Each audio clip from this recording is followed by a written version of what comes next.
Le vrai faux de l'invité explosif. Et voici le vrai faux de ta Mansour. Je donne une information le concernant. Vous me dites si vous pensez si c'est vrai ou faux. Et ta on dira plus. Vous connaissez le principe. Hein, vous Et moi, je écoutez garde ça. un poker face. Poker face. Les auditeurs jouent de chez eux. Voilà, merci Lady.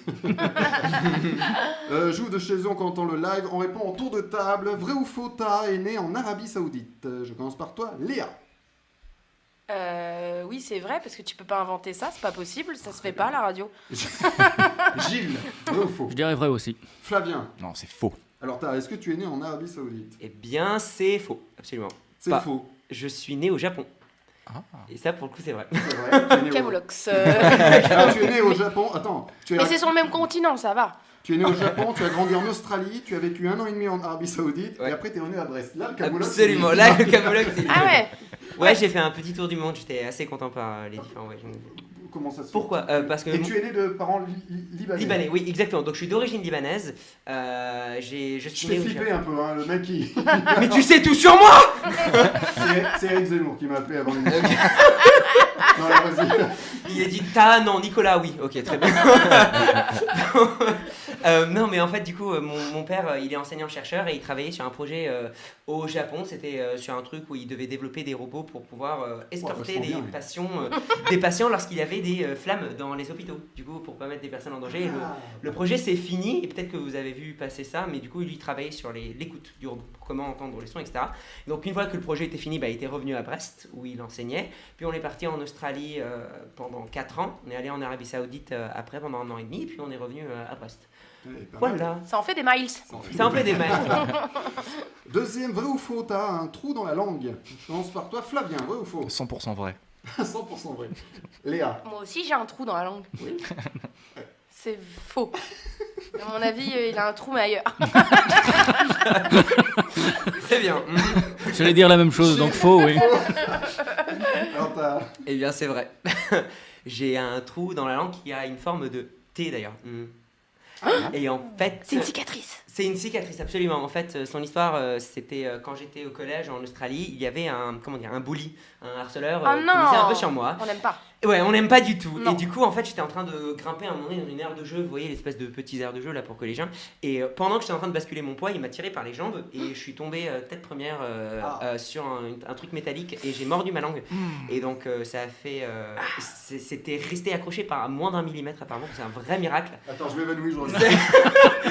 Non, mais c'était incroyable. Je pouvais pas manger pendant 1 mois, je devais boire que des trucs liquides et tout. Ça a pris 6 points de suture, mais au final, maintenant c'est bien. Mais du coup, signe du destin ou quoi que ce soit, ça a laissé une trace de T qui est ma signature, du coup, même. Voilà. L'initiale de ton prénom. Et il a eu quelque chose, le gamin, là? Absolument pas. Il faut savoir quelque chose en Australie, c'est qu'il était aborigène. Et le souci en Australie, c'est que les aborigènes sont totalement protégés par l'État après ce qui s'est passé à eux. Donc ça veut dire que l'école n'a pas le droit d'expulser un aborigène ni de le virer d'une entreprise, peu importe ce qu'il a fait. Même si c'est un crime? Oui, même si c'est un crime, ils n'ont pas le droit. Et Ah c'est ouais. un truc catastrophique. C'est pour ça que du coup, il fait c'est hallucinant. Ouais. Du coup, non. Il est allé à la directrice et lui a dit c'est pas bien. Et il est revenu le lendemain. Voilà. Effectivement, c'était pas bien. Vrai ou faux, t'as volé une carte de crédit grâce à l'hypnose. Je commence par toi, Gilles. Oh bah oui, vrai. autant que ça serve, quoi, toi, mais oui, au moins ça a une utilité, toi. Flavien. Mais non, faux. Léa. Je dis vrai. Alors, t'as... Alors, vrai, mais avec un contexte. Je tiens à préciser quand même. Attention, policiers, si vous regardez. Non, c'était dans le cadre d'une expérience sociale que je voulais faire avec un ami hypnotiseur. Et c'était... Ça commence mal, déjà. Non, Ça c'était pue totalement l'arnaque. encadré. Non, pas du tout. En fait, en gros, il y a quelque chose qui tourne un peu, on entend un peu partout que oui, l'hypnose, ça peut pas vous faire des choses contre votre gré ou contre vos valeurs. Parfois, on entend un peu ça passer. Eh bien, c'est faux. Parce que nous, en fait, on voulait questionner ça, on voulait tester ça, on voulait voir à quel point réellement l'hypnose peut être utilisée pour de la manipulation. Et donc en fait, on était allé voir des personnes qui étaient assises dans un bar, on leur a fait quelques tours de magie, de mentalisme, etc. pour créer un rapport qui est la première stratégie de manipulation. Première technique, c'est le rapport. Ensuite, on est passé sur de l'hypnose où mon ami l'a hypnotisé pendant que moi je briefais son autre ami pour être sûr que voilà, ça était bien encadré. Je lui ai expliqué, dans un instant, elle va venir réhypnotiser, elle va me donner sa carte bleue et moi je vais vous la redonner immédiatement. Comme ça, nous on garde rien sur nous, le but c'est juste de voir sa réaction. Donc l'amie elle a accepté, on lui a dit si vous vous sentez gêné ou quoi que ce soit, n'hésitez pas à nous dire, on ne veut pas vous mettre mal. Et donc la personne est revenue et l'hypnose c'était, on lui a dit vous serez tellement content des tours qu'on vous a fait que vous allez nous donner un cadeau et votre cadeau sera la carte de crédit et une fois que vous l'aurez donné, vous aurez totalement oublié.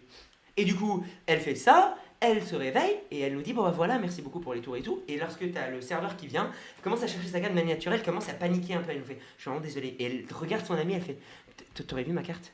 Et elle commence à regarder un peu dans son sac et tout. Et une fois à la fin, on lui a expliqué ce qui s'était passé. Et pour la libérer quand même avec un truc positif, on lui a fait un ancrage qui l'empêche de se faire manipuler durant le restant de sa vie. Voilà. Ah ouais, pas mal. Donc quand même une fin positive, mais oui. Alors faut lui rendre sa carte, hein, elle est là. On lui a- J'ai ripé. D'accord. Il y a un petit peu d'hypnose dans ton spectacle ou... Absolument, ouais, il y a un tout petit peu d'hypnose, j'explore un peu. Alors, ce n'est pas un spectacle d'hypnose, dans le sens où vous n'allez pas faire la poule, c'est pas du tout mon style. Si vous voulez, vous pouvez venir me voir après, il n'y a pas de souci, je peux vous la faire, mais. Non, mais il y en a un peu, ouais, effectivement, j'essaie d'explorer un peu le lien entre l'hypnose et la psychologie pour voir ce qu'on peut faire. Eh bien, on parlera de, tout à l'heure de l'effet papillon. Vous écoutez Pantoufle Explosive. Et maintenant, c'est l'invité explosif. Notre invité explosif est à Mansour, il est mentaliste et joue l'effet papillon au théâtre du Gymnase. Alors pourquoi ce titre, l'effet papillon? Alors, l'effet papillon, parce que pour ceux qui ne connaissent pas, c'est un phénomène scientifique qui dit que les battements d'ailes d'un papillon au Brésil peuvent engendrer une tornade au Texas. C'est aussi appelé l'effet domino, et c'est globalement l'idée que les moindres petites actions peuvent engendrer énormément de grandes conséquences. Et donc, en fait, lorsque j'avais découvert ce phénomène quand j'avais 16-17 ans, ça m'a fasciné, et je m'étais posé une question, et si on était tous des papillons qui engendraient énormément de différentes tornades autour de nous avec la moindre action que nous faisions dans notre vie. Et c'est à partir de là où est partie l'idée du spectacle. Et le spectacle explore la notion des connexions entre les différents individus, l'impact des différentes actions que nous faisons dans notre vie et surtout à quel point nous sommes réellement imprévisibles. Donc tout part du public. Absolument, tout part du public. Je veux voir ce spectacle. Eh ben, dépêche-toi, c'est jusqu'au 18 juin. Bah oui, je sais. Est-ce qu'on retrouve de la magie aussi dans le Alors, pas du tout. spectacle? Moi, je suis plus mentalisme. Parce que tu avais découvert la magie avant le... Oui, mentalisme. bien sûr, absolument. J'avais commencé la magie à 14 ans. J'avais fait énormément de cartes, donc je m'étais entraîné à faire de la triche. Je passais des nuits entières en train de m'entraîner. Voilà. Pas pour tricher, je vois pas de quoi vous parlez. Non, mais c'était plus de la magie de cartes parce que c'était ça qui me fascinait. Et 2 ans après, j'ai découvert le mentalisme et j'ai réalisé que ça me permettait une connexion plus forte avec mes spectateurs. Et c'est à partir de là où c'est parti. Et du coup, je continue à faire là globalement que du mentalisme. Et alors, et comment on découvre le mentalisme? Comment on découvre? Et oui, est-ce que tout le monde peut devenir mentaliste? Bien sûr. Alors, comment moi je l'ai découvert, je peux parler juste de mon expérience. Oui, bien sûr, c'est toi l'invité. Oui. T'as remarqué que j'ai pas demandé à Gilles ou à Flavien où aller. C'est vrai. Comment vous avez découvert le mentalisme? Tiens, on reviendra après. Non, en fait, c'était. J'avais vu un mentaliste.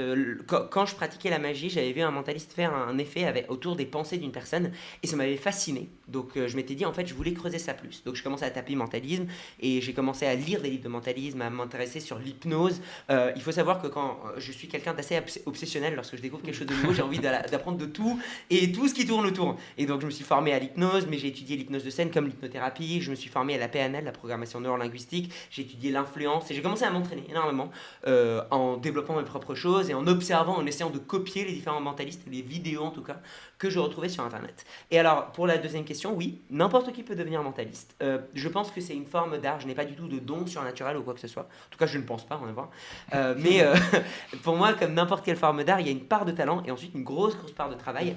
Et moi, c'était tout le travail derrière. Donc, il faut juste s'intéresser aux autres et développer un peu son intuition. Et après, apprendre énormément de différentes techniques qui vont permettre de faire des effets avec différentes personnes autour de leurs pensées.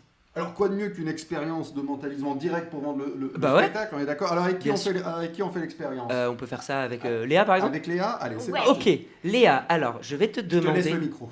Ah bah merci beaucoup. Léa, juste pour nos auditeurs, tu n'es pas complice, je t'ai pas demandé de faire quoi que ce soit en avance, non. ok, Non, juste pas pour du tout. On ne se connaît pas Et d'ailleurs. Très bien. on est témoins, nous. Ah bah très Ouais, bien, merci.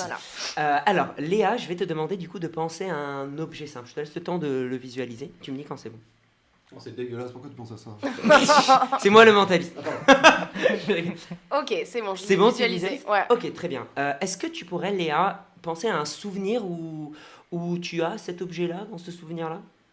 Un souvenir de ta vie? Ok, ça y est, j'y pense. C'est bon, peut-être à galérer un peu. Pense à un autre souvenir aussi. Un autre avec cet objet. Ouais. Ok. Juste pour stimuler un peu ton imagination. Toi, moi, mon objectif, ça va d'essayer de déterminer différents indices pour me permettre d'arriver à... Ok, d'accord. Ok, visualise-les. Ok, déjà, je vois, il y a une source de lumière assez forte. C'est pas le soleil? Ouais, si, ok. T'es un peu à l'extérieur, j'ai l'impression.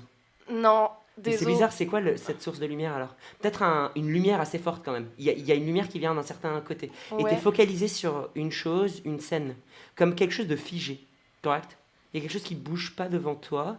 Il y a des gens? Il y a des gens. Ouais. Je réponds à tes questions, on est d'accord. Hein. Non, non, ouais, pas de souci. Ouais, je te dis, mais ce que je Ok, ressens, je vais d'accord. essayer de. Genre, si tu fais fausse route, je te le dis. Oui, bien sûr. D'accord. Alors, c'est pas figé. C'est pas figé. C'est pas figé. Mais c'est bizarre en tout cas. J'ai l'impression que ça fige un certain. Ok, je vais revenir sur cette inspiration-là, mais j'ai l'impression qu'il y a quelque chose qui se fige à un moment donné. Et il y a des gens qui regardent, tu regardes un homme et une femme devant toi, ils sont en train de parler et t'es en train de. T'es derrière, tu les regardes de loin, correct? C'est comme si. Ouais, tu les observes, n'est-ce pas? Ouais. Ok, très bizarre. Mais. Non, je ne te vois pas faire ce genre de truc, donc du coup, t'es en train de les observer, t'es en train de les regarder, ils sont en train de discuter. Et il y a une source de lumière assez forte, ils sont déguisés, n'est-ce pas? Mhm. C'est pas extravagant, mais c'est juste un déguisement quand même. Mhm. Ouais, ok. Le mec est hyper flippant. Pas de souci. T'es en train de les regarder et il y a un espèce d'équilibre. Tu les vois avancer et toi t'es derrière, t'es en train de regarder quelque chose. C'est trop bizarre. J'ai l'impression que tu les vois mais à travers autre chose, comme si tu les regardais à travers une fenêtre ou à travers quelque chose. Ça te parle, n'est-ce pas? Ouais. Ouais, ok. T'es loin d'eux, il y a une espèce d'interaction entre... Et c'est trop bizarre, je sens que t'es focalisé sur quelque chose, il y a une espèce d'effort, t'es pas passif, t'es actif à ce moment-là. Même si tu les observes, t'es en train de regarder, t'es en train de scruter, t'es en train d'analyser. Tu serais pas Gémeaux par hasard? Quel enculé. Si, ok, très bien. Non mais c'est juste parce que ta personnalité, je ressens... Concentre-toi là-dessus. Ok, tu les vois, ils sont en train de bouger devant toi, comme si tu les regardais sur un écran, correct? Ouais. Mais t'es pas en train de voir un film. Non. Ils sont en réalité devant toi, donc c'est comme si t'étais... C'est très bizarre, j'ai du mal à visualiser parce que vous êtes dans un... Ok, il y a un set en fait, la lumière c'est pas le soleil, c'est une lampe qui est très forte, qui est en train d'illuminer un certain côté, n'est-ce Ouais. pas? Et c'est toi qui l'as posé ou quelqu'un en tout cas avec qui tu travailles. Ouais. Et t'es en train de les regarder à travers un certain écran, Mhm. t'es en train de les filmer. Mhm. C'est pour un film? Mhm. C'est un des films que tu as tourné, c'est ça? Et t'es en train de te rappeler d'un moment où t'as filmé une scène? Pour penser à l'objet, ouais. Ok. Et du coup l'objet ça serait peut-être peut-être la caméra ou la lumière? Oui, c'est ça. C'est ça? La caméra. Oui, c'est la C'est caméra. la caméra avec ouais. laquelle tu utilises pour les filmer? Ok, Ouais. très bien. Merci beaucoup les gars. Bravo, alors bravo, franchement. Ouais, franchement, c'est un peu ouf, quoi. C'est au théâtre du gymnase, c'est jusqu'au 18 juin, ça s'appelle Absolument. l'effet papillon. Et si tout partait de vous. Exactement. Et ensuite, on te retrouvera à Avignon du 7 au 30 juillet, je suis épaté. Au, C'est Merci, clair. c'est grave.